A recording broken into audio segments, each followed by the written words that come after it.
Forget pumpkins, candy, and haunted houses. The true story of Halloween begins over 2,000 years ago, in Ireland. This is the origin of Halloween. And it all started with an ancient Celtic festival called Samhain.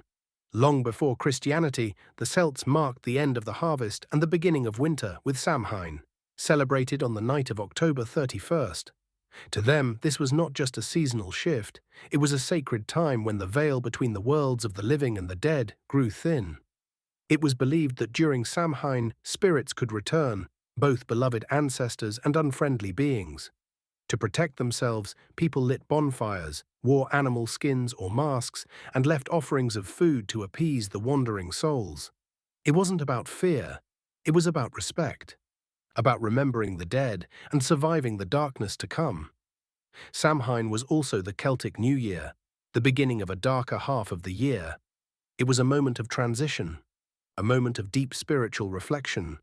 Communities would gather on hilltops to light sacred fires believed to offer protection.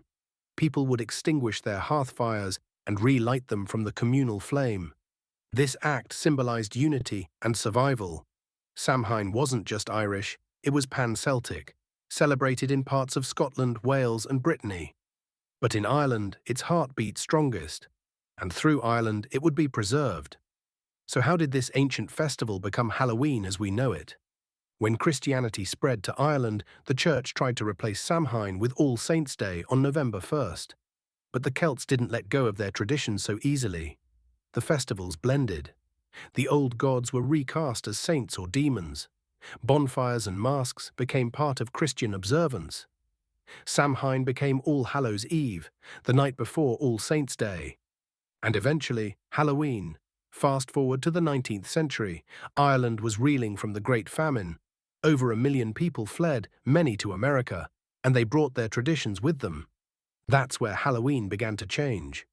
In North America, Irish and Scottish immigrants brought the old customs, dressing in disguise, lighting fires, carving turnips to ward off evil spirits. Yes, turnips came before pumpkins. The original jack-o'-lanterns were made from grotesque, hollowed-out root vegetables. Over time, American culture absorbed and reshaped the holiday. Turnips became pumpkins. Disguises became store-bought costumes. Offerings of food transformed into trick-or-treating, and bonfires turned into fireworks. And then came the candy companies, the horror films, the Halloween parties. But beneath all the sugar and spectacle is a much older truth. Halloween is Irish. It is Celtic. It is sacred. It began as a way to honor the dead, protect the living, and face the long winter together. Even today, in parts of Ireland, Samhain traditions live on. In rural communities, bonfires still blaze, people still tell ghost stories. The spirits of the ancestors are still invited home. And in the Irish language, the word for November, Samhain, is a reminder of where it all began. This is not just history, it's living culture. It's a legacy that survived colonialism, famine, emigration, and modernization. And every Halloween, it lives again.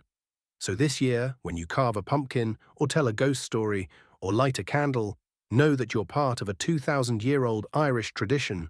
Subscribe for more untold stories from Irish history and folklore.